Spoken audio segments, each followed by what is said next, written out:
안녕하세요. 이은성 약사입니다.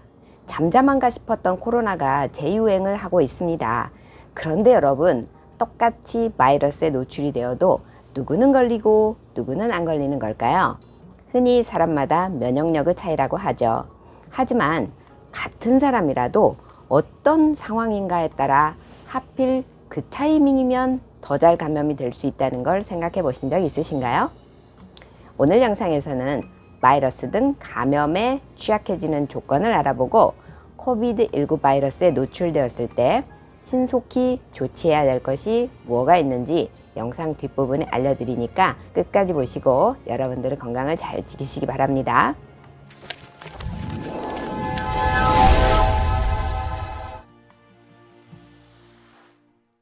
첫 번째 조건은 호흡기나 구강점막이 건조할 때입니다. 건강한 점막은 끈끈한 점액으로 덮여 있어서 늘 촉촉하죠. 그 점액층이 바이러스가 내 몸으로 뚫고 들어오지 못하게 1차 방어막으로 막아줍니다.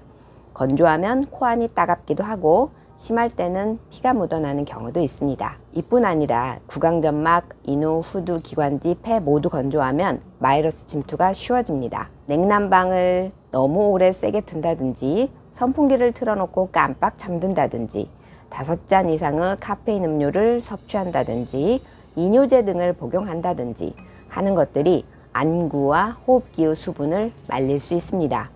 코로나 바이러스가 안구로도 감염이 되는 거 알고 계시죠? 충분한 수분을 섭취하고 실내 습도를 잘 유지하고 코 보습제를 뿌려주는 것도 많은 도움이 됩니다. 둘째, 혈액 소모가 갑자기 있을 때입니다. 여성들은 생리할 무렵, 또 질병이나 상해로 인한 출혈, 또 여러 가지 건강검진을 한답시고 체열을 많이 했을 때와 같이 일시적으로 혈액이 줄어들 때 특히 신경 써 주십시오.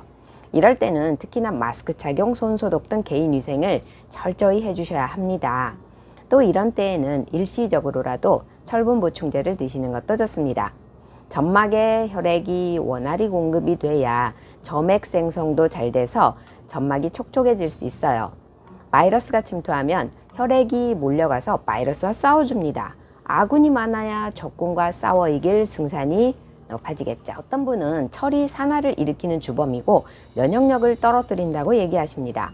그러나 주사로 투여되는 무기철은 여기에 해당될 수 있지만 페리친 형태로 복용하는 것은 거의 문제가 없어요. 28년간의 경험에서 보면 오히려 부족 시에 감기도 오래가고 바이러스에 취약했습니다. 셋째, 영양이 부족한 경우입니다. 요새 세상에 영양실조가 어디 있냐고 하시는 분들이 있습니다만 칼로리가 높은 음식을 잘 먹는 것과 영양을 잘 섭취하는 것은 엄연히 다릅니다. 특히 단백질, 비타민 D, 셀레늄, 아연 등은 면역에는 필수죠. 지나치게 탄수화물 위주의 식단, 정제, 가공식품들로 끼니를 때우다 보면 부족해지기 쉬운 영양소랍니다. 단백질은 항체를 만드는 데 필수인데요. 단백질 섭취가 부족하여 근육이 감소하는 노년에는 바이러스 감염 시 버티기가 힘들어지는 경우가 많습니다. 평상시 운동을 열심히 해서 근육이 탄탄한 사람은 코로나에 걸려도 가볍게 앓고 지나가고 회복도 빠른 경향을 보입니다. 평상시 영양가 높은 자연밥상을 잘 챙겨 드시고 운동도 꾸준히 해주세요. 넷째, 잠을 잘 못 자거나 과로했을 때입니다. 잠을 못 자면 입술 포진이 올라왔다, 신우신염이 생겼다, 방광염이 재발했다 하시는 분들 많이 들어보셨을 거예요. 저도 잠 못 잘 때 그런 경험을 종종 했는데요. 잠을 자는 시간은 우리 몸을 복구하고 재생하는데 집중하는 시간입니다. 만약 바이러스가 묻었다고 하더라도 물리적으로 씻어내거나 면역력이 작용을 하면 발병하지 않고 넘어갈 수 있습니다. 면역세포인 T세포의 활성도가 숙면 시 활성화됩니다. 카네기 멜론대 연구팀의 연구에서 총 수면 7시간 미만인 사람은 8시간 이상인 사람에 비해 감기에 걸릴 확률이 2.94배 높고 수면 시간이 적으면 적어질수록 최대 5.5배까지 증가합니다. 위와 같은 상태를 피하면 감염될 위험성이 줄어들 수 있습니다. 그렇다면 만약에 걸렸을 때 어떤 사람은 가벼운 감기처럼 앓고 지나가고 어떤 사람은 중증으로 진행하는 것일까요? 중증으로 진행할 확률이 높은 경우를 말씀드리겠습니다. 첫째, 몸이 산성화되어 있는 사람입니다. 혈액 pH는 7.35에서 7.45 사이로 조절이 되고 있는데 pH 7.35 아래로 떨어지면 산성화가 되었다고 봅니다. 산성화의 요인은 여러 가지가 있는데요. 고강도 운동이나 쇼크로 인한 젖산, 당뇨가 있을 때 케톤산이 축적이 될 수도 있습니다. 붉은 고기를 지나치게 많이 섭취하면서 채소를 먹지 않을 때에도 생길 수가 있죠. 또는 신장 기능 부전으로 산을 배출하지 못해서 산증에 빠지는 경우도 있고요. 심각한 감염 상태에 있을 때, 또 세포 내 산소 공급이 부족이 올 때도 발생할 수 있습니다. 이는 호중구와 대식세포 등 면역세포 기능을 손상시켜 면역력이 떨어질 수 있습니다. 광범위한 염증이 발생하고 폐, 신장 등 각종 장기의 손상 및 산증이 더 악화되어 위험할 수 있습니다.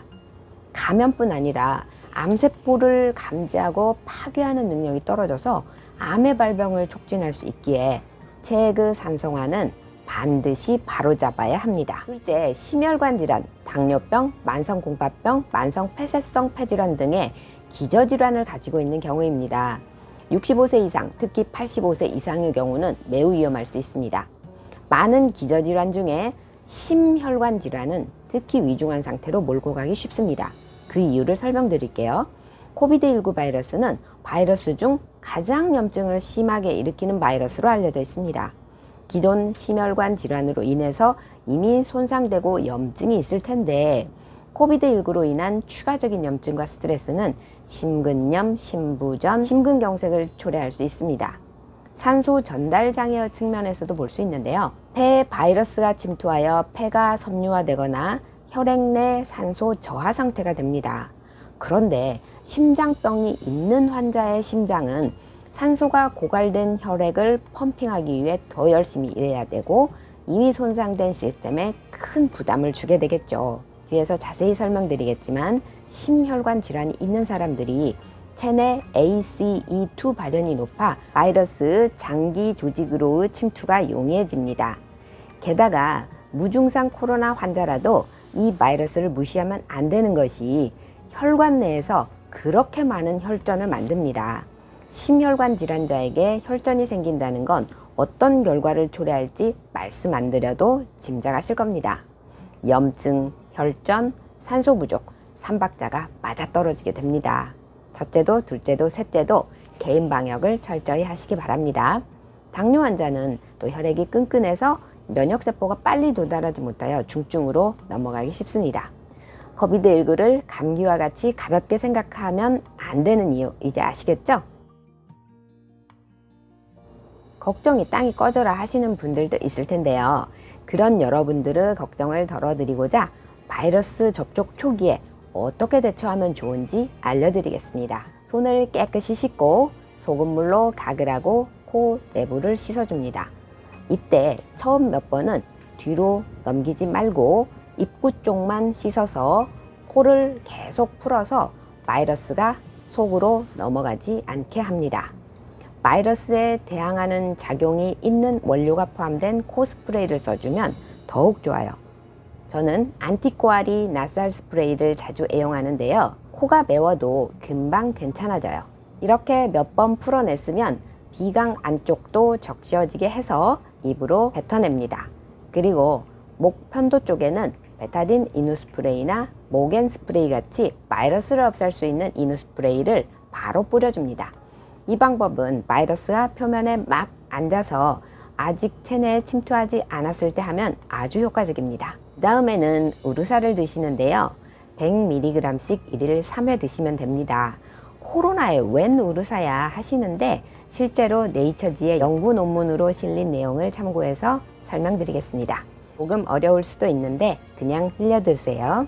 비강 점막이나 심장, 신장, 간, 위장 등 각종 장기와 조직들에는 ACE2라는 단백질이 존재합니다. 이 안지오텐신 전환요소 2는 체내 수분과 혈압을 조절하는 레닌, 안지오텐신, 알데스테론계에서 중요 역할을 담당합니다. 그런데 코비드19 외피돌기 단백질이 ACE2에 달라붙어 세포 내로 들어오게 됩니다.